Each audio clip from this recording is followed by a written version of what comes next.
Hello everyone, स्वागत है आपका पीवाईक्यू दरबार के इस ऑफिशियल यूट्यूब चैनल पे, जिसमें हमने 30 डेज हिस्ट्री चैलेंज लिया है, जिसका आज हमारा 5th डे है। 5वें दिन में जो है इस लेक्चर 5 में जो है हम पढ़ने वाले हैं कंप्लीट जैनिज्म को, जिसमें हम जैन धर्म और महावीर स्वामी के बारे में जो है काफी डीप स्टडी करने वाले हैं। 50-50 का पोर्शन रहेगा। 50% पोर्शन में आपको समझाऊंगा जैन धर्म के बारे में, महावीर स्वामी के बारे में, और वो जो 50% रहेगा उसमें हम जो है पीवाईक्यू बेस्ड प्रिपरेशन करेंगे, जो कि हमारे इस चैनल का यूएसपी है। ठीक है, तो दोस्तों मैं आपको बताना चाहूंगा, इतिहास के पन्नों में एक ऐसा धर्म भी दर्ज है जिसकी नींव केवल अहिंसा पर नहीं बल्कि अनंत क्षमा पर टिकी है। एक ऐसा दर्शन यानी कि फिलोसॉफी, एक ऐसी फिलोसॉफी जो हमें सिखाता है कि युद्ध जीतने से पहले खुद की इंद्रियों को जितना बहुत जरूरी है। ठीक है, तो इस धर्म की सबसे खूबसूरत रीत जो है वो है मिच्छा में दुक्कड़म। इसका अर्थ है पूरे वर्ष में जाने अनजाने में मेरे मन की कड़वाहट से, मेरे शब्दों की चुभन से या मेरे किसी भी कार्य से यदि किसी भी जीव का दिल दुखा हो तो मैं अपने उस भूल के लिए, उस गलती के लिए क्षमा मांगता हूँ। ऐसे धर्म के बारे में आज हम बात करने वाले हैं जिसमें 24 तीर्थंकर रहे हैं। ठीक है, सो बुद्धिज्म जो होता है, बौद्ध धर्म और जैन धर्म वो एक दूसरे के समांतर चलते हैं, पैरेलल चलते हैं। दोनों का उदय ऑलमोस्ट एक टाइम पर होता है, दोनों भारत में ही पनपे हैं। लेकिन अगर अगर आज की बात करें तो जो बौद्ध धर्म है वो विश्व में फैल चुका है, आपको कई देशों में देखने को मिलेगा। लेकिन जैन धर्म जो है हमारे इंडिया में सीमित रह गया है। ठीक है, और जैन धर्म का कितना इंपॉर्टेंस है हमारे इंडियन हिस्ट्री पे, जीडीपी पे राइट नाउ, फाइनेंशियली देखा जाए, उनकी पॉपुलेशन देखा जाए, वो सब पे हम चर्चा करेंगे। तो करंट अफेयर से लेकर एंटायर हिस्ट्री तक हम सारी बातें जो अभी हम करने वाले हैं। तो नेक्स्ट स्लाइड पर बढ़ते हैं। तो सबसे पहले तो मैं आपको बताना चाहूंगा कि फेज 1 में अभी तक हम जो है पढ़ा है, स्टोन एज पढ़ लिया है हमने, इंडस वैली सिविलाइजेशन पढ़ लिया है, वैदिक पीरियड पढ़ लिया है, बुद्धिज्म पढ़ लिया है, और आज हम पढ़ने वाले हैं जैनिज्म के बारे में। ठीक है, तो कुछ दिनों में हमारा फेज 1 कंप्लीट हो जाएगा, फिर फेज 2 की तरफ बढ़ेंगे। तो काफी कहें कि कंटिन्यू हमारी जो है स्टडी चल रही है, बिना किसी पॉज के, बिना किसी रुकावट के, बस ऐसे ही चलता जाए ये सीरीज। और 30 दिनों में हम जो हिस्ट्री को कंप्लीट कर लेंगे। फिर बात करेंगे आगे भी कि पॉलिटी पढ़ेंगे पहले या जियोग्राफी पढ़ेंगे, लेकिन वीडियोस जो है कंटिन्यू आपको आते रहेंगे इस चैनल पे। ठीक है, तो नेक्स्ट स्लाइड पर बढ़ते हैं। तो सबसे पहले तो ना चैनल को आप सब्सक्राइब कर लो अगर आपने सब्सक्राइब नहीं किया है। वैसे तो इस चैनल का जो मोटिव है वो सब्सक्राइबर गेन करना, व्यूज वगैरह गेन करना वो नहीं है, क्योंकि ये मैं खुद के लिए बना रहा हूँ, खुद की एक प्लेलिस्ट रेडी कर रहा हूँ, एक पोर्टफोलियो रेडी कर रहा हूँ कि मैं पढ़ा सकता हूँ इस चीज को देखने के लिए। सो बट अगर हो सके तो सब्सक्राइब कर दो, क्योंकि 16 सब्सक्राइबर, 15 सब्सक्राइबर अराउंड है। अगर 20-25 भी हो जाते तो अच्छा लगता है मुझे, 1-2 सब्सक्राइबर से भी बहुत खुशी मिलती है। तो आज हम जो है जैन धर्म के परिचय से शुरुआत करने वाले हैं। तो भारत में जैन धर्म जो है बहुत ही प्राचीन धर्म माना जाता है, जिसकी शुरुआत जो है 6th सेंचुरी बीसीई से मानी जाती है। ठीक है, लेकिन अगर आप वास्तविकता के साथ चलेंगे तो आपको पता चलेगा, जब आप जैन धर्म को थोड़ा पढ़ेंगे, कि 6th सेंचुरी बीसीई से पुराना धर्म है ये। क्योंकि जो 24वें तीर्थंकर रहे हैं इसमें, ठीक है, जैन धर्म में क्या होता है, तीर्थंकर होते हैं, उनके बारे में मैं आपको बताऊंगा कि तीर्थंकर का अर्थ क्या होता है, वो 24 तीर्थंकर कौन थे, आपको कैसे याद रखना है, वो सारी चीजें बताऊंगा। तो जो 24वें तीर्थंकर थे वो थे महावीर स्वामी। ठीक है, लेकिन महावीर स्वामी जो थे उन्होंने जैन धर्म की नींव नहीं रखी थी। हाँ, कह सकते हैं कि जैन धर्म जो है उसमें उसके जो संस्थापक थे उन्हें माना जा सकता है, लेकिन जो पहले तीर्थंकर रहे हैं उन्होंने रखी होगी जैन धर्म की नींव, राइट, क्योंकि 24 तीर्थंकर रहे हैं, है ना। हालांकि जैन धर्म में जो ये 24 तीर्थंकर है, इन्हें जो है भगवान का दर्जा तो मिला है, लेकिन इन्हें क्रिएटर का दर्जा नहीं मिला है। ये अलग अलग समय पर आकर जो है अपने अलग अलग उपदेश देते हैं, और समाज को एक बेहतर बनाने में, बेहतर कल्याण की तरफ मोड़ने में जो है ये अपना योगदान देते हैं। ठीक है, इनके उपदेश क्या रहे हैं, 5 इनके जो कहे कि सत्य है इनके द्वारा दिए गए, उनके बारे में भी हम चर्चा करेंगे। तो देखो, उसी समय जो है विकसित हुआ बौद्ध धर्म। ठीक है, तो बौद्ध धर्म जो है, बौद्ध धर्म और जैन धर्म एक दूसरे के पैरेलल है, समांतर चलते हैं। ठीक है, और दोनों के उदय होने का, यानी कि लोगों द्वारा इन दोनों धर्मों को अपनाने का जो कारण है वो सेम है, क्योंकि वैदिक धर्म जो है, वैदिक एज अपनी चरम सीमा पर था। ठीक है, काफी ऐसी चीजें हुई थी वैदिक काल में जिनसे जो है लोग जो है कहें कि एडॉप्ट नहीं कर पा रहे थे, अपना नहीं पा रहे थे। ठीक है, जिसका कारण जो है एक तो वर्णमाला थी, कि वर्णमाला के कारण जो है आप अब अपने जन्म के जन्म से ही अब आप डिसाइड कर लिए जाते थे कि आप क्या करने योग्य है, क्या करने योग्य नहीं है। ठीक है, उसके बाद फिर आती है आपकी भाषाई। पहले संस्कृत चलती थी, तो जो विद्वान थे वो संस्कृत जानते थे, लेकिन जैन धर्म और बौद्ध धर्म ने जो है प्राकृत और पाली भाषा में अपने उपदेश दिए, जिससे जो है आम लोगों को जो है अपने उपदेश पहुंचाना आसान हो गया, तो ज्यादा आकर्षित हो पाए थे। ठीक है, हालांकि समय समय पर जैन धर्म और बौद्ध धर्म दोनों धर्मों को जो है बड़े बड़े राजाओं का साथ मिला है। हालांकि बौद्ध धर्म को थोड़ा सा ज्यादा मिला था, जैन धर्म को थोड़ा कम मिला था। बट आज के टाइम पर अगर आप देखोगे तो जैन धर्म सिर्फ हिंदुस्तान में रहकर सीमित रहा है। ठीक है, बाकी बौद्ध धर्म जो है हिंदुस्तान से पूरी तरीके से गायब हो चुका है, और बाकी दूसरे देशों में आपको देखने को मिलेगा। ठीक है, तो जैन धर्म का सबसे महत्वपूर्ण सिद्धांत जो है वो है अहिंसा। आपने सुना होगा गांधी जी को कि हिंसा के मार्ग पर जो है नहीं चलना है, अहिंसा के मार्ग पर चलना है, राइट। तो गांधी जी का जो ये कहें कि अपना जो ओपिनियन बना है वो जैन धर्म को देखकर बना था, ठीक है। तो देखो अभी तो हमें ना एक छोटी सी चीज डिस्कस कर लेते हैं। बेसिकली आज के टाइम पे जो जैन लोग यहाँ पर इंडिया में रह रहे हैं उनकी पॉपुलेशन जो है 45 लाख से 50 लाख मानी जाती है, यानी कि 4.5 टू 5 मिलियन के आसपास, ठीक है। जो कि हमारी एंटायर एंटायर जनसंख्या का 0.4% है, ठीक है। मैंने यहाँ पे हाईलाइट कर दिया है, दोबारा बता देता हूँ, ये इनकी बात कर रहा हूँ मैं।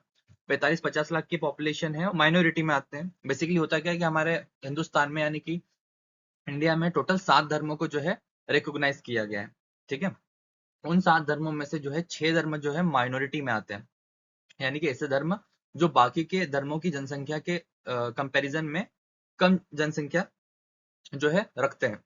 तो 6 धर्म माइनॉरिटी के और एकमात्र धर्म है जो बहुसंख्यक है, जिसे कहते हैं हिंदू धर्म, ठीक है। तो 7 धर्मों को रिकॉग्नाइज किया गया है, बाकी 6 धर्म माइनॉरिटी के, एक धर्म आपका बहुसंख्यक है ना। तो अल्पसंख्यक और बहुसंख्यक का मैंने आपको डिफरेंस बता दिया। और ये आप देख पा रहे होंगे महावीर स्वामी की मूर्ति है, ठीक है। ये देखिए, ये इमेज में आपको महावीर स्वामी दिख रहे होंगे। और ये बहुत ही एक कोई सा उनका जो है पवित्र मंदिर है। मुझे एग्जैक्टली नाम याद था इसका, भी मैं याद नहीं कर पा रहा हूँ। आगे बढ़ते हैं। तो देखो महावीर स्वामी के साथ हम जो है जैन धर्म की शुरुआत करेंगे, ठीक है। क्योंकि जो सबसे ज्यादा स्टडीज है जो हमें जैन धर्म के बारे में मिलती है वो महावीर स्वामी के बाद से मिलती है, ठीक है। तो महावीर स्वामी ने जो उपदेश दिए थे, महावीर स्वामी ने जो बातें बताई थी, ज्ञान दिया था, उनका कंपाइलेशन हुआ, आगे चल के लोगों को जैन धर्म के बारे में पता चला, उस टाइम पे लोग आकर्षित हुए, जैन धर्म अपनाए। ये सारी चीजें क्यों हुई थी? क्योंकि महावीर स्वामी का इसमें बहुत बड़ा योगदान था। तो हम महावीर स्वामी से ही शुरुआत करते हैं, ठीक है। सबसे पहले तो मैं बताना चाहूंगा कि एक बहुत ही एक लाइक एक राजशाही परिवार से एक पर्सन हुआ करते थे जिनका नाम था सिद्धार्थ, ठीक है। सिद्धार्थ और त्रिशला, ये दोनों जो है एक राजी कहें कि राजाशाही परिवार से बिलोंग करते थे।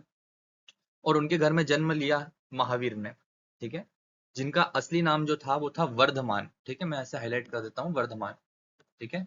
एक पुत्र का जन्म होता है जिनका नाम रखा गया था वर्धमान। अब होता यह है कि इनके जन्म को लेकर एक थोड़ा सा जो है मतभेद है। कोई कहता, जो मॉडर्न हिस्ट्री है वो कहती है कि इनका जन्म जो है 599 बीसीई में हुआ था। और जो बौद्धिक हिस्टोरियंस है उनका मानना है कि इनका जन्म जो है 500, यहाँ लिख देता हूं मैं, 540 बीसीई में हुआ था, ठीक है। तो जो ये जन्म वाला विवाद है ना, इस चीज के विवाद के कारण जो है आपको कभी भी ना एग्जाम में ये क्वेश्चन नहीं देखने को मिलेगा कि इनका जन्म कब हुआ था, और या मृत्यु का ईयर नहीं पूछेंगे, क्योंकि जन्म का ही जब डिसाइड नहीं कि कौन से साल पैदा हुए थे, तो मृत्यु का भी नहीं हो पाएगा, क्योंकि थोड़ा सा मतभेद है। बुद्धिस्ट हिस्टोरियंस अलग कहते हैं और जो मॉडर्न हिस्ट्री के हिस्टोरियंस है वो अलग कहते हैं। तो इसका इतना लोड नहीं लेना है, लेकिन 2 डेट्स बताई गई है, इतना याद रखना है, ठीक है। तो बेसिकली क्या होता है ना कि जब सिद्धार्थ जो है, सॉरी सिद्धार्थ तो उनके पिता का नाम था, वर्धमान जो है उनका जन्म होता है, अच्छे परिवार में जो है पैदा होते हैं। उनका चेहरा बहुत ही तेज से भरा था, आकर्षक चेहरा था, एक अच्छा शारीरिक जो है उनका शरीर था, क्योंकि वो क्षत्रिय परिवार से बिलोंग करते थे, ठीक है। तो बेसिकली क्या होता है ना कि एक सर्टेन एज तक, एक बहुत ही बड़ी एज तक जो है वो अपने आप में एक जो है सवाल ही पूछते रहे खुद से, क्यूरियर रहे। क्यूरियर का मतलब होता है कि अनजान। 28-30 साल की एज में जाके उनकी कहानी शुरू होती है, ठीक है। लेकिन उससे पहले क्या हुआ था अभी हम वो पढ़ लेते हैं, ठीक है। उनका विवाह जो है श्वेतांबर परंपरा के अनुसार हुआ था। श्वेतांबर और दिगंबर जो है 2 परंपराएं होती है, उनके बारे में भी अभी हम डिस्कस करेंगे। तो श्वेतांबर परंपरा के अनुसार हुआ था। महावीर स्वामी का विवाह यशोदा के साथ हुआ था। उनकी पत्नी का नाम क्या था? यशोदा। मैं यहाँ पे और पॉइंट आउट कर देता हूँ, याद रखने की चीज है, ऐसे सवाल पूछ लेता है एग्जाम। वे राजा समरवीर की पुत्री थी, वो राजा की पुत्री हुआ करती थी, ठीक है। भगवान महावीर की एक पुत्री थी, यानी कि जब उनका विवाह हुआ यशोदा के साथ, तो उन्हें एक पुत्री की प्राप्ति हुई जिसका नाम अनुजा था। इसे कहीं कहीं पे अनुजा भी कहा जाता है, बट याद रखना है अनुजा था। ये नाम भी इंपॉर्टेंट है, ठीक है। जहां जहां पे रेड रेड मार्क कर रहा हूँ वो याद करना है, ठीक है।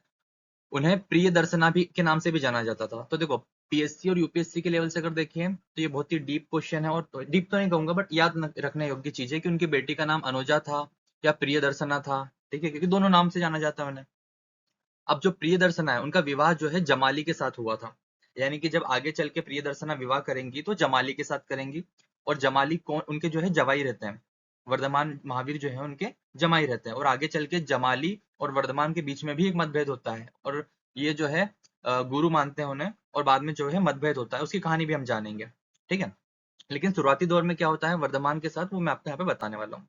ठीक है, तो सन्यास जो है इन्होंने 30 वर्ष की उम्र में लिया। ठीक है, तो देखो 28 साल की एज तक तो एकदम नॉर्मल जीवन रहा इनका, है ना, कोई दिक्कत नहीं है, बट वो थोड़े से क्यूरर रहे, उन्हें सामाजिक जीवन में जो है कुछ खास मन नहीं लगता था, बिल्कुल गौतम बुद्ध के जैसे, काफी सिमिलरिटीज है गौतम बुद्ध और वर्धमान महावीर में यहाँ पे। ठीक है, तो जो है 28 साल अराउंड बताया जाता है कि 28 साल की एज में उनका विवाह हुआ। किनके साथ विवाह हुआ उनका? यशोदा के साथ। ठीक है, पुत्री की प्राप्ति हुई, पुत्री का नाम रखा अनुजा। ठीक है, लेकिन उसके कुछ ही टाइम बाद जो है 30 वर्ष की आयु में जो है वो घर ग्रह त्याग कर देते हैं। ठीक है, घर छोड़ देते हैं, कि उन्हें लगता है कि नहीं, इन सब चीजों से मेरा जो है मन अब उठ चुका है, वो ये सब इन चीजों के लिए नहीं है। ठीक है, उनके लिए नहीं है सब चीज, उन्हें अब इन चीजों से खुशी नहीं मिलती है।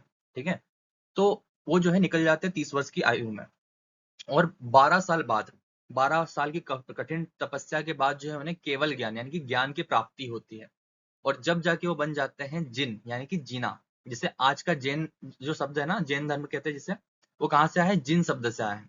ठीक है, इन सभी शब्दों के अर्थ क्या होते हैं मैं आपको बता देता हूँ। ठीक है, तो बेसिकली महावीर वो कहलाए थे, तो महावीर क्यों कहलाए थे वो बताता हूँ। बहुत साहसी थे, इसलिए उन्हें जो है महावीर कहा जाता है। ठीक है, आप वैदिक कल्चर में भी देखोगे तो महावीर का अर्थ क्या निकला है? जो वीर होता है, जो डरता नहीं है। ठीक है, साहसी व्यक्ति को कहा जाता है महावीर। ठीक है, अब जैन धर्म में जो केवल ज्ञान है यानी कि केवल्य ज्ञान जो है, जिस ज्ञान की प्राप्ति हुई थी वर्धमान महावीर स्वामी को, उसका अर्थ है सर्वोच्च पूर्ण और अनंत ज्ञान। ठीक है, सर्वोच्च पूर्ण और अनंत ज्ञान को केवल्य ज्ञान कहा गया था, याद रखेंगे। अब क्या होता है, आगे बढ़ेंगे इसमें हम। सो जो जीना शब्द है, ठीक है, जीना या जैन कहते हैं जिसे, उसे ही केवल ज्ञान भी कहते हैं। सॉरी, जीना शब्द जो है उसकी उत्पत्ति केवल ज्ञान से हुई है, जिसे केवल ज्ञान की प्राप्ति हो जाती है वो जीना बन जाता है या जीन बन जाता है, जिससे आगे चल के जैन शब्द की उत्पत्ति हुई थी। ठीक है, अब देखो यहाँ पे लिखा हुआ है मृत्यु के बारे में, महावीर स्वामी की मृत्यु के बारे में, लेकिन स्थान याद कर लो, जो इसका वर्ष है वो याद मत करो, क्योंकि पहले से ही उनके बर्थ को लेकर एक मतभेद है। तो जब जन्म कब हुआ है उसमें ही में थोड़ा सा मतभेद है, तो मृत्यु को लेकर भी यहाँ पे कंफ्यूजन होगा, राइट। तो आप ईयर को रहने दो, आप स्थान को ध्यान रखो कि इनका जन्म जो है कुंडल ग्राम में हुआ था, कुंड ग्राम में हुआ था बिहार में, है ना, और पावापुरी में जो है इनकी मृत्यु हुई थी बिहार में, याद रखेंगे। आगे बढ़ते हैं। जैन धर्म में 5 मुख्य नियम होते हैं। ठीक है, अब 5 मुख्य नियमों के बारे में भी आपको मैं यहाँ पे क्लियर करना चाहूंगा कि नियम किनने दिए हैं। ठीक है, तो जैसा कि मैंने आपको बताया था कि जैन धर्म में जो 24 तीर्थंकर माने जाते हैं। ठीक है, तो उन्हीं 24 तीर्थंकरों ने जो है कौन कौन से नियम दिए थे वो बताता हूँ। अहिंसा दिया था, सत्य दिया था, अस्तेय दिया था, और अप, अपरिग्रह दिया था। लेकिन जो ब्रह्मचार्य है, ये ब्रह्मचार्य जो है महावीर स्वामी ने ऐड किया, जो 24वें तीर्थंकर रहे। ठीक है, यानी कि महावीर स्वामी के पहले 23 ऐसे तीर्थंकर रहे हैं जिन्होंने अलग अलग बातें जो है जैन धर्म में बताई है, और जब महावीर स्वामी ने जो है ज्ञान प्राप्ति करी, तो उन्होंने ब्रह्मचार्य को ऐड कर दिया इसमें। ठीक है, अब जैन संप्रदाय के दो मुख्य जैन संप्रदाय में भी जो है दो मुख्य संप्रदाय होते हैं, जिसे कहते हैं दिगंबर और श्वेतांबर। ठीक है, तो मैं आपको दिगंबर और श्वेतांबर की तो एक बहुत अच्छी कहानी बताऊंगा कि ये अलग कैसे हुए थे जैन धर्म में। जैसे बौद्ध धर्म में महायान और हीनयान अलग हो गए थे, वैसे जैन धर्म में भी श्वेतांबर और दिगंबर अलग हो जाते हैं। ठीक है, लेकिन बहुत ज्यादा डिफरेंस देखने को नहीं मिलेगा आपको। जो बेसिक डिफरेंस है वो पूजा पाठ को लेकर देखने को मिलेगा, वस्त्रों को देखने को मिलेगा, मूर्ति पूजा को देखने को मिलेगा, और कुछ छोटे मोटे रिचुअल्स होते हैं उनको देखने को मिलेगा। बट अलग होने का कारण जो है बहुत ही ज्यादा, कहें कि बात करने योग्य है कि क्यों अलग होते हैं। बस इतना याद रखो अभी कि दिगंबर और श्वेतांबर में डिफरेंस अभी ये है कि दिगंबर वस्त्र नहीं पहनते और श्वेतांबर सफेद वस्त्र पहनते हैं, याद रखेंगे। और अलग कैसे होती है इसकी कहानी अभी मैं आपको आगे बताऊंगा। अब जैन धर्म में जो है इसके अन्य सिद्धांतों की बात करें तो त्रिरत्न होते हैं, 3 ज्वेल्स होते हैं। और आपको याद होगा कि बुद्ध धर्म में भी जो है त्रिरत्न की बात करी गई है, जिसमें होता है बुद्ध, धर्म और संघ। ठीक है, बुद्ध धम्म संघ, उनके अर्थ भी मैंने आपको बताए थे। और जैन धर्म में होता है सम्यक दर्शन, सम्यक ज्ञान और सम्यक चरित्र। दर्शन यानी फिलोसॉफी, ज्ञान यानी नॉलेज, चरित्र यानी कहें कि कैरेक्टर। ठीक है, या कहें कि रोल, राइट। आगे बढ़ते हैं हम इसमें। जैसा कि मैंने आपको बताया था कि 24 तीर्थंकर के बारे में आपसे डिस्कस करूंगा। ठीक है, तो उसमें से आपको है ना एक इंपॉर्टेंट बात बताता हूँ, क्योंकि हम एग्जाम के पॉइंट ऑफ व्यू से पढ़ रहे हैं। अगर नॉलेज के लिए पढ़ रहे होते हैं तो मैं आपको 24 के 24 तीर्थंकरों के बारे में बहुत डीपली बताता, लेकिन एग्जाम के पॉइंट ऑफ व्यू से 24 के 24 तीर्थंकरों का नाम याद रखना थोड़ा सा मुश्किल हो जाता है।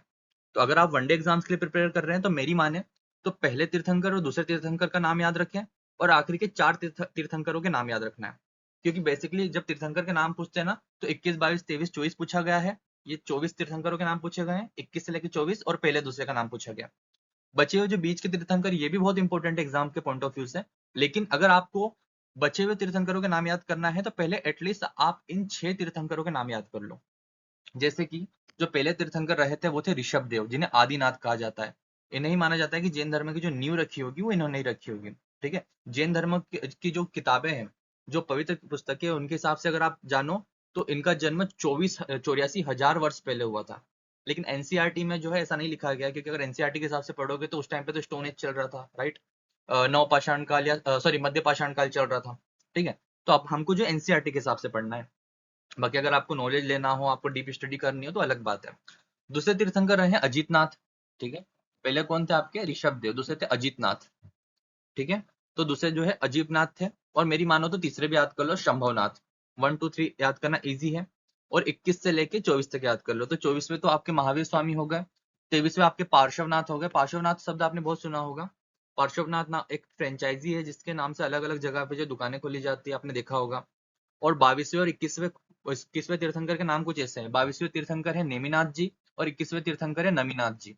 ठीक है, तो मेरी मानो तो 7 नाम याद कर लो। इसके बाद अगर आपको याद करना हो तो आप सारे कर सकते हो। उसके ट्रिक वगैरह जो है आप पहले पहले वर्ड इस्तेमाल करके जो है उन्हें बार बार मेमोराइज कर सकते हो, डिस्कस कर सकते हो अपने फ्रेंड्स के साथ, तो याद हो जाएंगे। जैसे कि बहुत बड़ा रॉकेट साइंस नहीं है। बट अगर आपसे कहूं कि जैन धर्म में अगर आप पढ़ रहे हो तो आपको तीर्थंकरों के नाम याद होने चाहिए, और एटलीस्ट 7 से 8 तीर्थंकरों के नाम याद होने ही चाहिए। ठीक है, आगे बढ़ते हैं। तो देखो, हाँ, जैसा कि मैं आपको बताना चाहूंगा कि बौद्ध धर्म में जो है 4 संगीतियां हुई थी जिनको हमने ट्रिक के माध्यम से याद किया था। आरवीपीके एक ट्रिक हुआ करती थी जिसमें हमने याद किया था कि बौद्ध धर्म की जो 4 काउंसिल्स है उनका स्थान क्या था, है ना। तो RVPK, R for Rajgriha, V for Vaishali, P for Pataliputra, और K for Kundalvan. Kundalvan sir से कुंडल ग्राम करके आई गेस कुछ था, मुझे एग्जैक्टली याद नहीं आ रहा, हो सकता है मैं गलत हूं तो मुझे करेक्ट कर देना। वैसे ही जैन धर्म में जो है 2 काउंसिल हुई आज तक। ठीक है, उसका जो टाइमिंग है जो है वो यहाँ पर जो है नहीं बताया गया है। टाइमिंग की बात नहीं की गई है कि कब हुई थी है। लेकिन 2 काउंसिल्स जो है इसमें भी जैन धर्म में हुई है ना। और दोनों काउंसिल्स का जो महत्वपूर्ण रीजन था होने का वो ये था कि जो महावीर स्वामी के जो उपदेश है उनको कंपाइल करना, इकट्ठा करना। ठीक है, और उसे बेहतर तरीके से जो है रिप्रेजेंट करा किया जा सके बिना बदलाव के। ठीक है, तो स्थान याद करेंगे पीवी, पाटलिपुत्र और वल्लभी। तो पहला जो काउंसिल हुआ था, संगीति हुई थी जैन धर्म की, वो पाटलिपुत्र में हुई थी, और दूसरी संगीति हुई थी वल्लभी में। एज ऑब्वियस ऑब्वियस सी बात है कि जो जैन धर्म के जो 24वें तीर्थंकर थे महावीर स्वामी, उनकी मृत्यु के बाद ही हुआ होगा ये, उनके निर्वाण के बाद ही हुआ होगा। तो जैसे ही उनका निर्वाण हुआ तो जो उनके कहे कि शिष्य हुआ करते थे, उन्होंने सोचा कि महावीर स्वामी का जो उपदेश है उनको जो है कंपाइल करना है, राइट। तो उन्होंने 2 काउंसिल करी, पहली हुई पाटलिपुत्र में, दूसरी वल्लभी में। और अध्यक्षता याद रखना है कि स्थूलभद्र पहले अध्यक्ष थे, स्थूलभद्र, और दूसरे अध्यक्ष थे देवर्धि गणी। अब स्थूलभद्र वही व्यक्ति है जिन्होंने श्वेतांबर जो संप्रदाय है उसकी शुरुआत करी थी। ठीक है, और भद्रबाहु वो पर्सन थे जिन्होंने दिगंबर संप्रदाय की शुरुआत करी थी। उसकी कहानी मैं आपको आगे बताने वाला हूँ, जैसा कि मैंने आपको बताया। अब पहली जैन परिषद जो हुई थी वो पाटलिपुत्र में हुई थी, स्थूलभद्र इसके अध्यक्ष थे। दूसरी जैन परिषद हुई थी वल्लभी में, जो कि देवर्धि गणी इसके अध्यक्ष थे। आगे बढ़ते हैं। हाँ, तो अब आते हैं मेन टॉपिक पे कि जैन धर्म के 2 संप्रदाय होते हैं, दिगंबर और श्वेतांबर, वो अलग कैसे हुए हैं। ठीक है, तो लगभग 4th सेंचुरी बीसीई में मगध के क्षेत्र में भीषण अकाल पड़ा। ठीक है, तो जो मगध का एरिया ना, जो कि आज का यूपी, बिहार, झारखंड वाला जो एरिया है, नेपाल वाला एरिया है, वो मगध कहलाता था। ठीक है, वैसे तो मगध बहुत अखंड भारत जब बना था ना तो बहुत बड़ा हो गया था वो, बट मगध का एरिया जो बेसिकली मेन एरिया वो उतना हुआ करता था। तो अकाल इतना पड़ा कि खाने के लाले पड़ गए। ठीक है, अनाज नहीं था, लोग भूखे मर रहे थे। ठीक है, तो 4th सेंचुरी बीसी में मगध के क्षेत्र में भीषण अकाल पड़ा।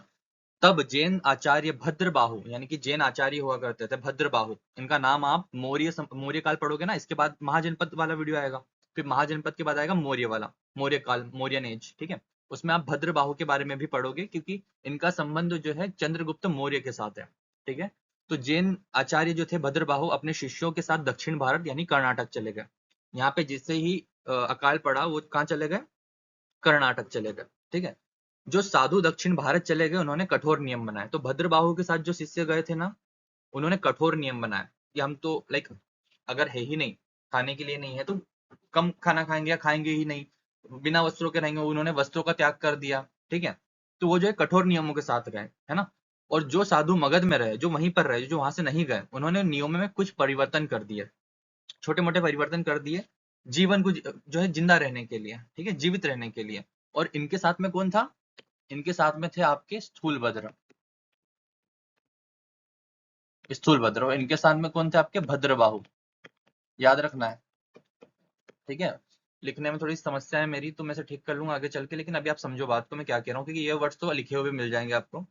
तो जो साधु दक्षिण भारत गए, है ना, जो शिष्य दक्षिण भारत गए, उनको कौन लेके गया था? भद्रबाहु।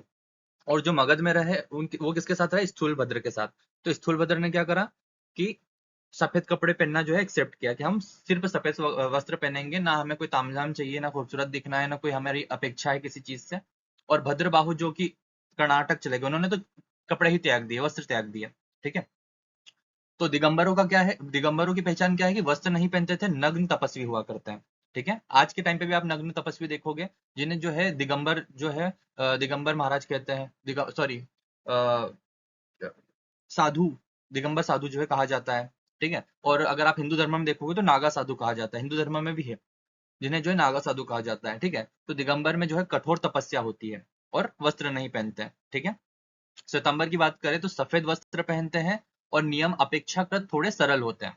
नियम श्वेतांबर में भी कोई सरल नहीं होता है, लेकिन दिगंबर की अपेक्षा थोड़े से सरल माने गए हैं, ठीक है। आगे बढ़ते हैं। तो जैसा कि यहाँ पे सवाल वगैरह आने लग गए हैं, तो मैं आपको 25 क्वेश्चन के थ्रू जो है पूरी बात समझा दूंगा कि श्वेतांबर दिगंबर का डिफरेंस, और जो मैंने आपको जो टेबल बताई है 24 तीर्थंकर रहे हैं उनके बारे में, और हमने महावीर स्वामी का पूरा परिचय पढ़ लिया है, उनके जन्म से लेकर मृत्यु तक, उपदेशों तक, सारी चीजें हमने पढ़ ली है, ठीक है। तो अब जो है हम क्वेश्चंस पर आने वाले हैं। तो क्वेश्चन नंबर 1 जो है वहां से हम शुरुआत करेंगे। सीजीएल और यूपीपीएससी ने सवाल पूछा है, जैन धर्म के प्रथम तीर्थंकर कौन थे? सबसे पहले तो कितने तीर्थंकर थे? याद रखना है 24 तीर्थंकर थे। कितने थे? 24 तीर्थंकर। पहले जो थे आपके महावीर स्वामी, सॉरी, आपके प्रथम तीर्थंकर जो थे वो आपके ऋषभ देव थे, जो जिन्हें आदिनाथ कहा जाता है। और 24वें कौन थे? आपके महावीर स्वामी। याद रखेंगे, 24 तीर्थंकर रहे हैं, पहले ऋषभ देव यानी कि आदिनाथ, दूसरे महावीर स्वामी। और पहले को याद करने के लिए आदि शब्द जो है वो काफी है। आदि का मतलब क्या होता है? पहला, ये सबसे पुराना, ठीक है। तो आदि का अर्थ होता है पहला। आपने सुना होगा ना, आदि पुरुष, है ना, आदि योगी। वैसे आदिनाथ को आपको याद करना है, ठीक है। क्वेश्चन नंबर 2 की तरफ बढ़ते हैं। जैन धर्म में कुल कितने तीर्थंकर हुए? 24 तीर्थंकर हुए, अभी पढ़ा हमने, ठीक है। पहले से लेके हमने 24 तक पढ़े हैं, नाम भी पढ़े इनके, और हमने ट्रिक भी समझी, कि ट्रिक नहीं समझी यानी कि इंपॉर्टेंस भी समझी, कि किन्हें याद करना है, किन्हें हम छोड़ सकते हैं, ठीक है। और सबसे पहले किन्हें याद करना है। क्वेश्चन नंबर 3, महावीर स्वामी का जन्म कहाँ हुआ था? महावीर स्वामी का जो जन्म हुआ था वो कुंडल ग्राम में हुआ था, कुंड ग्राम में, सॉरी, वैशाली यानी कि बिहार में है। ये आज के टाइम पे कहाँ पर है? बिहार में है। इतना आसान सवाल तो नहीं पूछेगा कि जन्म कहाँ हुआ था, बट हमें जो है अगर उनके बारे में पढ़ रहे तो पता होना चाहिए ना। क्वेश्चन नंबर 4 पूछ रहा है, महावीर स्वामी का जन्म किस क्षत्रिय गोत्र में हुआ था? ठीक है। तो देखो, जैसे कि हमने गौतम बुद्ध के बारे में पढ़ा था, तो जितनी इंफॉर्मेशन हम गौतम बुद्ध के बारे में जानते हैं, हमारे लिए उतना ही इंपॉर्टेंट है कि महावीर स्वामी के बारे में भी जाने, ठीक है। माना कि जैन धर्म कोई ऐसा धर्म नहीं है जिसकी स्थापना कोई एक पर्सन ने करी हो, वो युग युगांतर से चलने वाला जो है एक धर्म है, जिसमें अलग अलग समय पर अलग अलग तीर्थंकरों ने जन्म लिया और अपने उपदेश दिए, ठीक है। लेकिन जितनी इंफॉर्मेशन हमें गौतम बुद्ध के बारे में है या जानते हैं, उतना ही इंपॉर्टेंट है हमारे लिए जानना कि महावीर स्वामी का जन्म कहाँ हुआ था, मृत्यु कहाँ हुई थी, उनकी पत्नी का नाम क्या था, माता का नाम क्या था, राइट। तो महावीर स्वामी का जन्म जो है ज्ञात्रक, ज्ञात्रक क्षत्रिय गोत्र में हुआ था, ठीक है। क्वेश्चन नंबर 5 पूछ रहा है, महावीर स्वामी की माता का नाम क्या था? तो महावीर स्वामी की जो माता थी उनका नाम था त्रिशला, ठीक है। अब बाकी के ऑप्शन बताता हूँ। यशोदा जो थी उनकी वाइफ थी, अनुजा जो है उनकी डॉटर थी यानी कि बेटी थी, इंग्लिश में लिख देता हूँ बेटी थी, और महामाया जो है गौतम बुद्ध की माता का नाम था, वो भी रियल वाली, जिन्होंने उन्हें जन्म दिया था, ठीक है। और जिन्होंने पालन पोषण किया था वो प्रजापति गौतमी थी, हमने पिछले वीडियो में पढ़ा था। तो क्वेश्चन नंबर 6 पूछ रहा है, जैन शब्द किस संस्कृत शब्द से बना है जिसका अर्थ विजेता होता है? ठीक है। तो जैन धर्म जैसा कि हमने समझा अभी, जिन शब्द से बना है, ठीक है, जिसे केवल ज्ञान की प्राप्ति हो जाती है, जो ज्ञान को प्राप्त कर लेता है, ज्ञान से जीत जाता है, राइट, उसे ही कहते हैं जिन। और जीना शब्द से जो है जैन धर्म जो है शब्द बनता है, शाब्दिक अर्थ वो निकलता है। ठीक है, क्वेश्चन नंबर 7 पूछ रहा है महावीर स्वामी के बचपन का नाम क्या था। सिद्धार्थ जो है वो गौतम बुद्ध के बचपन का नाम था। ठीक है, और गौतम बुद्ध का ही ये बचपन का नाम, ये वाला भी गौतम बुद्ध का ही बचपन का नाम है। ठीक है, और शुद्धोधन जो है एक अलग है, उनके बारे में बाद में हम चर्चा करेंगे। वर्धमान नाम था, राइट आंसर रहेगा option number C, Vardhaman. Mahavir Swami के बचपन का नाम था वर्धमान। तो आइए क्वेश्चन नंबर 8 की तरफ बढ़ते हैं। महावीर स्वामी को किस नदी के तट पर केवल्य यानी कि पूर्ण ज्ञान की प्राप्ति हुई थी। हमने केवल्य का अर्थ भी जान लिया, और फिर जीन यानी कि जीना का अर्थ जान लिया, जैन धर्म का अर्थ जान लिया। ठीक है, तो अभी जो है पहले तो इसका आंसर लगा देते हैं हम। इसका राइट आंसर जो रहेगा वो रहेगा रिज्जूपालिका। ठीक है, रिज्जूपालिका भी बोला जाता है। थोड़ा सा अलग अलग जगह पे आपको अलग अलग लिखा हुआ मिलेगा। थोड़ा सा डिस्कस कर लेते हैं। कौन सी एज में ज्ञान प्राप्त हुआ, 48 ओ सॉरी 42 वर्ष की एज में। ठीक है, तपस्या कितने साल की थी, 12 साल की। किस एज में जो है ग्रह त्याग किया था, 30 साल की एज में। ठीक है, 3 पॉइंट ये होगा। और जैसे कि गौतम बुद्ध ने जब ज्ञान की प्राप्ति करी थी तो वृक्ष कौन सा था, किस पेड़ के नीचे किया था, पीपल का वृक्ष था, जिसे क्या कहा गया था, बोधि वृक्ष, राइट। वैसे ही जब महावीर स्वामी ने जब ज्ञान प्राप्ति करी थी तो शाल का वृक्ष था। ठीक है, शाल वृक्ष, इतना याद रखेंगे। आगे बढ़ते हैं। क्वेश्चन नंबर 9 पूछ रहा है महावीर स्वामी ने अपना प्रथम उपदेश कहाँ दिया था। तो अपना प्रथम उपदेश जो दिया था वो राजगृह में दिया था। ठीक है, आगे बढ़ते हैं। जैन धर्म के 23वें तीर्थंकर कौन थे। देखो जो तीर्थंकर है उनसे सवाल बनने लग गए आपके। और बेसिकली आप जितना भी नोटिस करोगे, जितना भी चेक करोगे ना, पहले दूसरे और तीसरे का नाम याद कर लो, 21 22 23 24 के नाम याद कर लो, ये 7 तीर्थंकरों के नाम याद कर लो। आपके एग्जाम के मान के चलो अगर सिर्फ तीर्थंकर से सवाल आते हैं ना, तो मुझे ऐसा लगता है कि 80 to 90% सवाल बस यहीं से आएंगे। अगर बहुत ज्यादा डीप पूछना होगा तो शायद पूछ लें कि बीच में से कोई से तीर्थंकर का नाम, बट मुझे ऐसा पर्सनली नहीं फील होता है कि आपसे 7वें तीर्थंकर का नाम पूछ लिया जाए, 16वें तीर्थंकर का नाम पूछ लिया जाए। ठीक है, बट आप पढ़ सकते हो क्योंकि इससे भी तो नॉलेज ही बढ़ेगा, राइट। तो जैन धर्म के 23वें तीर्थंकर जो थे वो थे आपके पार्श्वनाथ जी। ठीक है, महावीर स्वामी के जस्ट पहले जो तीर्थंकर थे, जस्ट पहले यानी कि 23वें तीर्थंकर, वो थे पार्श्वनाथ जी। ठीक है, और आपको 22वें तीर्थंकर और 21वें तीर्थंकर के बारे में बता देता हूँ। जो 22वें तीर्थंकर थे वो थे नेमिनाथ जी, और 21वें तीर्थंकर थे वो थे नमीनाथ जी। ठीक है, और महावीर स्वामी तो 24वें तीर्थंकर थे। और जो ए है option number A, Rishabh Dev, यानी जिन्हें आदिनाथ भी कहा जाता है, वो पहले तीर्थंकर थे। ऐसे कनेक्ट कर लिया करो, जरूरी नहीं कि आपका राइट ऑप्शन यहाँ पर है तो बस ऐसे सिलेक्ट करके आगे बढ़ना है, एग्जाम में करना है। बट जब आप पढ़ रहे हो ना तो आप ऐसे रिकॉग्नाइज कर करके अपने नॉलेज को थोड़ा बेहतर बेहतर कर सकते हो, ऐसे नामों को याद कर सकते हो, राइट। आगे बढ़ते हैं। पार्श्वनाथ द्वारा प्रतिपादित 4 महाव्रतों में महावीर स्वामी ने 5वां कौन सा महाव्रत जोड़ा था। ठीक है, देखो महाव्रत होते हैं, अलग अलग धर्मों में जो है अलग अलग व्रत होते हैं। ठीक है, तो उन व्रतों में जो है महावीर स्वामी ने कौन सा व्रत जोड़ा था। व्रत यानी कि यहाँ पे कहा जाए कि एक तरीके की एक कोई स्ट्रिक्ट चीज जिससे आप आपका जीवन बेहतर कर सकते हो, उसे भी हम यहाँ पे जोड़ सकते हैं। तो बेसिकली बहुत ही अच्छा सवाल है, बहुत ही डीप लेवल का क्वेश्चन है। 4 जो चीजें थी यानी कि 4 महाव्रत जो थे वो पार्श्वनाथ जी ने ऐड कर दिए थे पहले से, यानी कि पुराने तीर्थंकर जो थे उन्होंने ऐड कर दिए थे। 5वां जो 24वें तीर्थंकर थे उन्होंने, जो कि महावीर स्वामी है, उन्होंने एक चीज ऐड करी थी, वो थे ब्रह्मचार्य। ठीक है, आपको महावीर स्वामी द्वारा ही ब्रह्मचार्य का जो है महाव्रत ऐड हुआ मिलेगा। इससे पहले 4 महाव्रत हुआ करते थे। ठीक है, क्वेश्चन नंबर 12 पूछ रहा है श्यादवाद। श्यादवाद किस धर्म का मूल आधार या दर्शन है। देखो ये बहुत ही खूबसूरत सवाल है, क्योंकि श्यादवाद का जो रिलेशन है वो दर्शन से, फिलोसॉफी से है। ठीक है, अब होता क्या है, पहले तो आंसर लगा लेते हैं। जैन धर्म में होता है श्यादवाद। ठीक है, इसका अर्थ बताता हूँ, ये बहुत ही इंपॉर्टेंट चीज है, क्योंकि इंग्लिश में कहावत है, your 9 can be my 6 and my 6 can be your 9। अगर आप हिंदी में पढ़ोगे, से हिंदी में समझोगे इस बात को, तो कहते हैं कि ऊपर से घड़ा खाली दिख सकता है, पर नीचे से वो भरा हुआ भी लग सकता है। यानी कि पॉइंट ऑफ व्यू की बात चल रही है कि एक तरफा सत्य नहीं होता है कुछ भी। सारी बातें एक तरफा सत्य नहीं होती। किसी भी चीज को देखने के लिए अगर आप अलग अलग सिचुएशन से देखोगे तो अलग अलग तरीके से सही और गलत देखने को मिल जाएगी। इसलिए इंग्लिश में कहा गया है यूआर 6, यानी कि अगर आप 6 को ऐसे देखोगे, ये मेरा 6 दिख रहा है, आपको भी 6 दिख रहा होगा, लेकिन अगर मैं स्क्रीन को ऐसा कर दूं तो ये ऐसा बन जाएगा, राइट, ऐसा बन जाएगा। और अगर आप ऊपर की साइड से देखो और मैं इस साइड से देखूं तो आप बोलोगे 9 है, मैं बोलूंगा 6 है। बट आप भी सही है, मैं भी सही हूँ। तो सिचुएशन के हिसाब से जो है अलग अलग इंसान, अलग अलग व्यक्तित्व जो है अलग अलग जगह पर सही गलत हो सकते हैं। कोई पूरे तरीके से गलत नहीं हो सकता है, ना ही कोई पूरे तरीके से सही हो सकता है। उसी चीज को दर्शाने के लिए जो है जैन धर्म में स्यादवाद की जो है बात की गई है, जो कि फिलोसॉफिकल रिलेशन देखने को मिलता है हमें इसका। ठीक है, आगे बढ़ते हैं। प्रथम जैन संगीति, फर्स्ट जैन काउंसिल कहाँ हुई थी? तो पहली देखो, दो ही तो हुई थी, एक पाटलिपुत्र में हुई थी और एक वल्लभी में हुई थी। तो पहली जो हुई थी वो आपकी पाटलिपुत्र में हुई थी, इसका राइट आंसर आएगा पाटलिपुत्र, और दूसरी हुई थी आपकी वल्लभी में। ठीक है, और पहली जो जैन संगीति हुई थी, जैन संगीति, उसके जो अध्यक्ष थे वो थे आपके स्थूलभद्र। याद रखेंगे, सेकंड वाले का नाम भी मैं आपको बताता हूँ आगे। द्वितीय जैन संगीति, सेकंड जैन काउंसिल का आयोजन कहाँ हुआ था? वल्लभी यानी कि गुजरात में हुआ था। ठीक है, जैन धर्म के त्रिरत्न में निम्नलिखित में से कौन शामिल नहीं है? देखो, सम्यक दर्शन यस है, सम्यक चरित्र है, सम्यक ज्ञान है, लेकिन सम्यक भक्ति नहीं देखने को मिलती है। सम्यक भक्ति नहीं देखने को मिलती है, इसलिए ये राइट आंसर हो जाएगा। ठीक है, क्वेश्चन नंबर 16 पूछ रहा है, महावीर स्वामी की मृत्यु यानी कि निर्माण कहाँ हुई थी?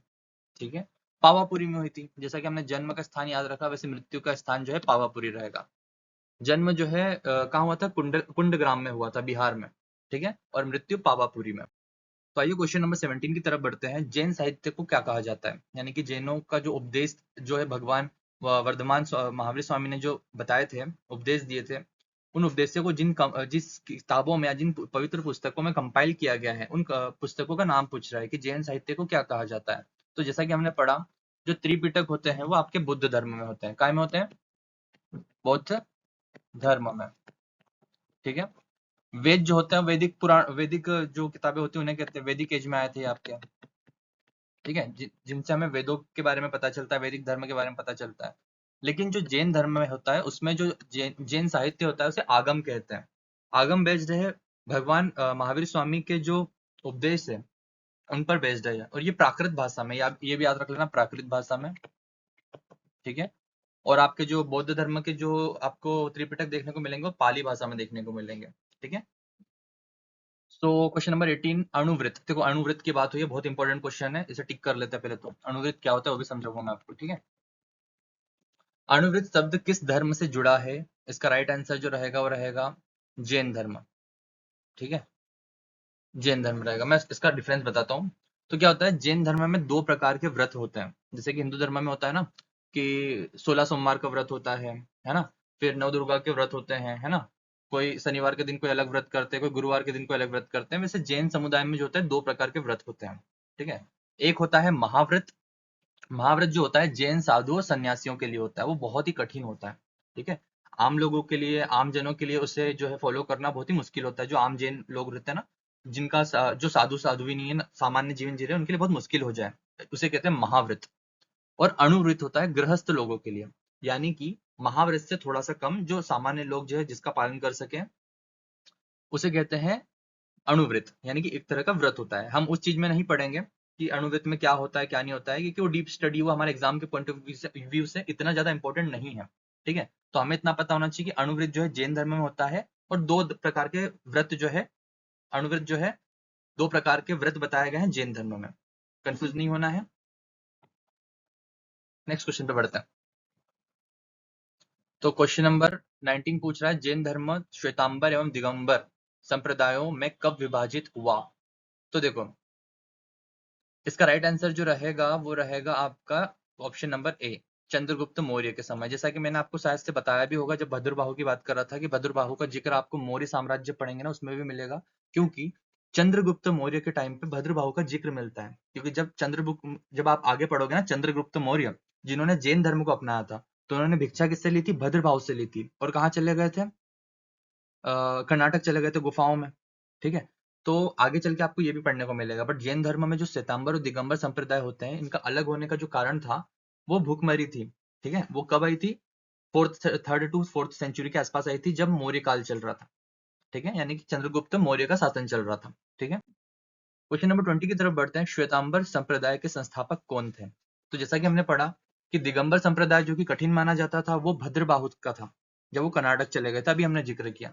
लेकिन जो श्वेतांबर है वो स्थूलभद्र के कारण हुआ था। ठीक है, ये वो संप्रदाय है जो मगध में ही रहकर जो है, जिन्होंने सफेद कपड़ों को एक्सेप्ट किया था। ठीक है, और दिगंबर संप्रदाय के कंपैरिजन में थोड़े से कम नियम होते थे और नियमों में उन्होंने थोड़ा सा बदलाव कर दिया था, इसीलिए अलग हो गए थे आपके दिगंबर एंड श्वेतांबर। ठीक है, तो आइए क्वेश्चन नंबर 21 की तरफ बढ़ते हैं। दिगंबर संप्रदाय के संस्थापक कौन थे? सो एसएससी सीजीएल और एमपीपीएससी ने सवाल पूछा है, तो एग्जाम के पॉइंट ऑफ व्यू से काफी इंपॉर्टेंट है। तो दिगंबर श्वेतांबर दोनों के संप्रदाय के जो संस्थापक हमने पढ़े हैं, उसके हिसाब से जो पहले श्वेतांबर संप्रदाय है, उनके जो कहें कि संस्थापक थे वो स्थूलभद्र थे, और दिगंबर संप्रदाय के जो संस्थापक थे वो भद्रबाहु थे। ठीक है, ऑप्शन नंबर 20 का राइट आंसर रहेगा। क्वेश्चन नंबर 22 की तरफ बढ़ते हैं। क्वेश्चन नंबर 22 पूछ रहा है कल्पसूत्र। ठीक है, कल्पसूत्र यानी कि जैन टेक्स्ट के रचयिता कौन थे? तो सबसे पहले तो हम समझते हैं कि जैन टेक्स्ट यानी कि कल्पसूत्र होता क्या है। सो बेसिकली कल्पसूत्र जो है जैन धर्म का एक बहुत ही पवित्र ग्रंथ माना जाता है, जिसमें जो तीर्थंकर रहे हैं उनकी जीवन शैली, के बारे में बताया गया है, और जो साधु साध्वी जैन धर्म में होते हैं उनके नियमों के बारे में बताया गया है। ठीक है, तो इसके जो रचयिता थे वो थे जैन धर्म के एक आचार्य, जिनका नाम है भद्रबाहु। क्या नाम है? भद्रबाहु। ठीक है, ये वही व्यक्ति है जिन्होंने दिगंबर संप्रदाय की स्थापना की थी।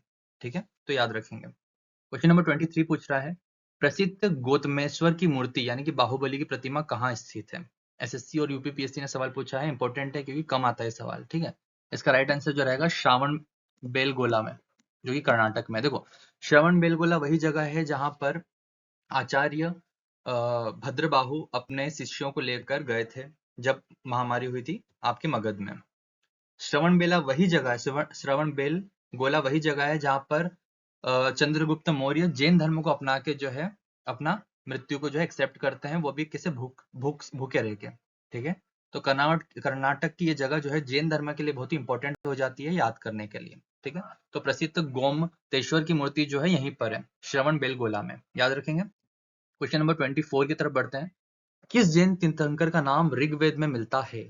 ठीक है, तो देखो, क्योंकि ये जो समय है बहुत ही पैरेलल भी चल रहा है और आगे पीछे भी चल रहा है और कनेक्टेड भी एक दूसरे से। जैसे हमें पता है कि वैदिक धर्म के बाद जो है उदय होता है आपके जैन धर्म, बौद्ध धर्म का। ठीक है, और भी धर्म आए थे जो आज के टाइम पर नहीं है, बट आज हम ये देख पाते हैं कि एकदम इंटर कनेक्टेड है। तो हिस्ट्री को हम जो डिनाई नहीं कर सकते पूरे तरीके से, हम ये भी नहीं कह सकते कि जैन धर्म में लिखी हुई या बौद्ध धर्म में लिखी हुई टाइमलाइंस गलत है, कि इतना पुराना थोड़ी ना हुआ होगा ये सारी चीजें। हम ये भी नहीं कह सकते कि मॉडर्न साइंस जो है गलत है, क्योंकि विद प्रूफ मॉडर्न साइंस अपने आप को जो है रिप्रेजेंट करता है। कार्बन डेटिंग, यूरेनियम डेटिंग, इन सब के थ्रू हमें पता चलता है, राइट।